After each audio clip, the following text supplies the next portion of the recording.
Hello everyone, कैसे हो आप सब। भगवान से आशा करती हूँ सबको ठीक ही रखना। इस वीडियो में इनकम टैक्स की इम्पोर्टेंट इन्फॉर्मेशन पर डिस्कस करेंगे, ज़रा ध्यान से समझना।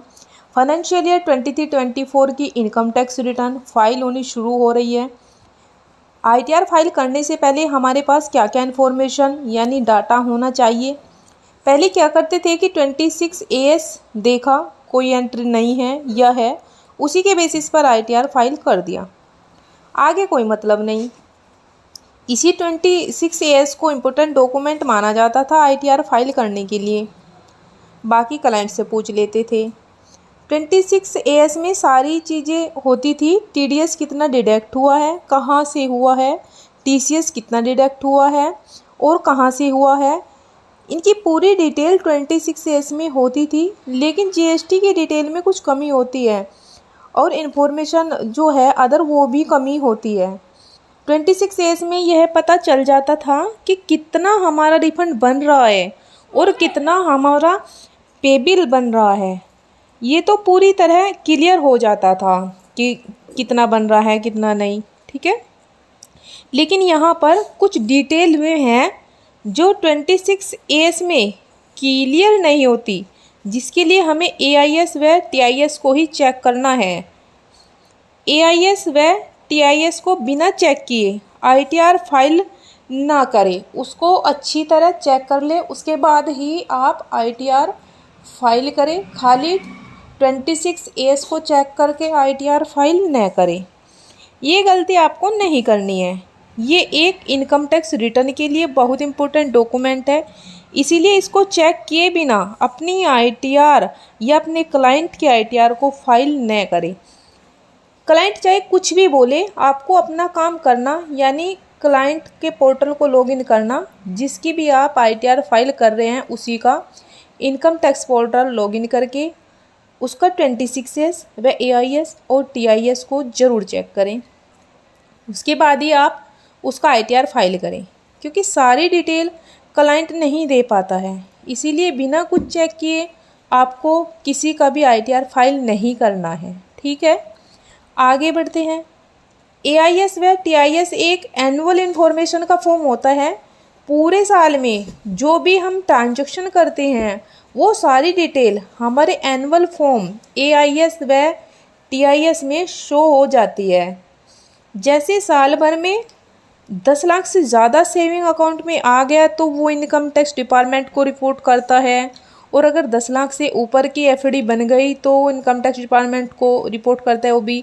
अगर आपने कोई प्रॉपर्टी खरीदी या बेची है तो प्रॉपर्टी के रजिस्ट्रार को रिपोर्ट करना होता है इनकम टैक्स डिपार्टमेंट को देने के लिए।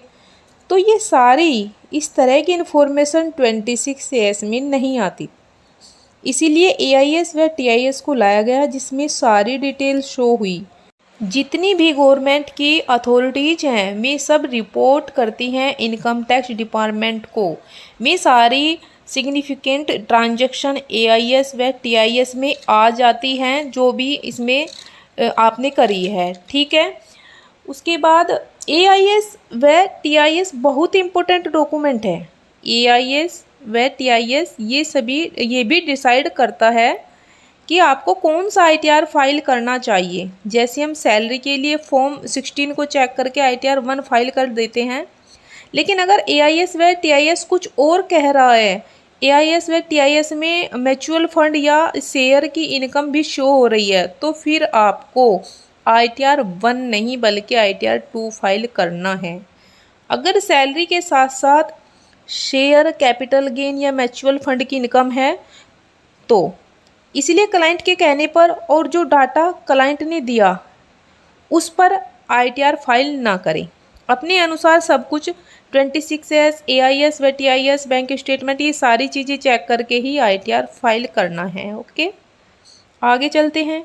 जैसे क्लाइंट ने अपनी बिजनेस इनकम बताई तो आपने सोचा ITR 4 फाइल कर दे, नहीं, ऐसा भी नहीं करना है।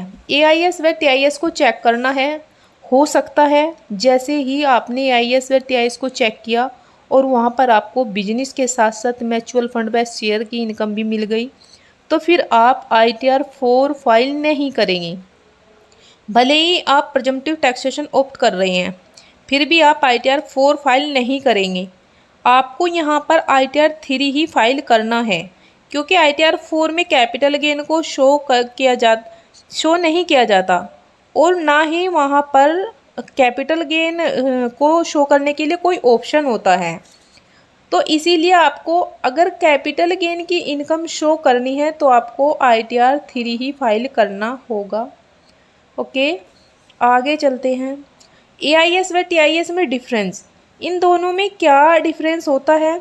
AIS में आपकी डिटेल में इंफॉर्मेशन होती है प्रत्येक ट्रांजैक्शन की, जितनी भी आपके AIS में ट्रांजैक्शन शो होती है उन सब की डिटेल अलग अलग होती है।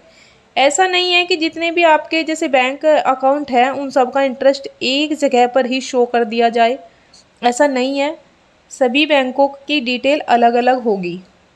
TIS में क्या होता है, इन्फॉर्मेशन की समरी होती है, अगर समरी में चेक करना है तो TIS को चेक करना होगा और अगर डिटेल में चेक करना है तो AIS को देखना होगा। ये है इन दोनों का डिफरेंस। ठीक है, आगे बढ़ते हैं। एक साल में एक आदमी ने कितनी इनकम अर्न की उसको रिपोर्ट करें और अगर कोई टैक्स बन रहा है तो उसको पे करें। इसके लिए आपको अपना AIS व TIS और 26S चेक करना है। देखो इन सबको आपको मतलब हेल्प तो मिलती है देखने से, लेकिन फिर भी आपको उनके बेसिस पर ITR फाइल नहीं करना है। जो डाटा आपकी नॉलेज में है या आपके पास है उसका मिलान अपने AIS व TIS से करना, केवल करेक्ट डाटा को ही रखना है। ऐसा नहीं है कि AIS व TIS में जो शो हो रहा है उसी पे आप ITR फाइल कर दे।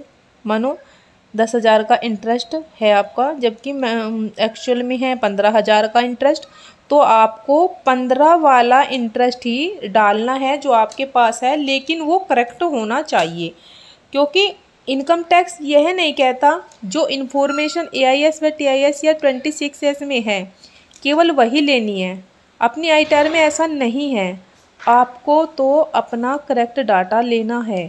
ठीक है, AIS व TIS तो केवल हमारी डाटा एंट्री का वेरिफिकेशन करता है, हमसे कुछ छूट तो नहीं गया या हमने कुछ एक्स्ट्रा तो नहीं ले लिया, केवल यहाँ से तो वेरिफिकेशन होता है। देखिए इसको चेक कैसे करना है। सबसे पहले अपने इनकम टैक्स पोर्टल पर जाना है, आपके अकाउंट के अंदर AIS का ऑप्शन दिखाई देगा, इस पर क्लिक करके करना है, प्रोसीड करना है। फिर इस AIS वाले ऑप्शन पर क्लिक करके फिर आपके पास दो ऑप्शन आते हैं, TIS व AIS। यहाँ पर डिटेल में इन्फॉर्मेशन, यहाँ पर समरी में इन्फॉर्मेशन। TIS पर क्लिक करेंगे तो इस तरह की इन्फॉर्मेशन आएगी और यहाँ पर एंट्री पर क्लिक करेंगे, अंदर भी चेक कर सकते हैं। और अगर डिटेल में देखना है तो फिर जाएंगे AIS में, तो इस तरह की इन्फॉर्मेशन आएगी। AIS में पूरी डिटेल आप यहाँ पर चेक कर सकते हो। अलग अलग टैब पर क्लिक करके अलग अलग एंट्री की डिटेल चेक कर सकते हैं। TDS व TCS information, except information, payment की इन्फॉर्मेशन, कोई डिमांड और अदर इन्फॉर्मेशन, ये इन्फॉर्मेशन के अलग अलग टैब हैं। ओके, देखिए यहाँ पर फीडबैक का भी ऑप्शन है। अगर कोई एंट्री गलत हो रही है तो इस पर क्लिक करके कंटिन्यू करेंगे तो यहाँ पर आपको फीडबैक के टाइप मिलेंगे, जो भी आपका है वही आप सेलेक्ट करना और सबमिट कर देना।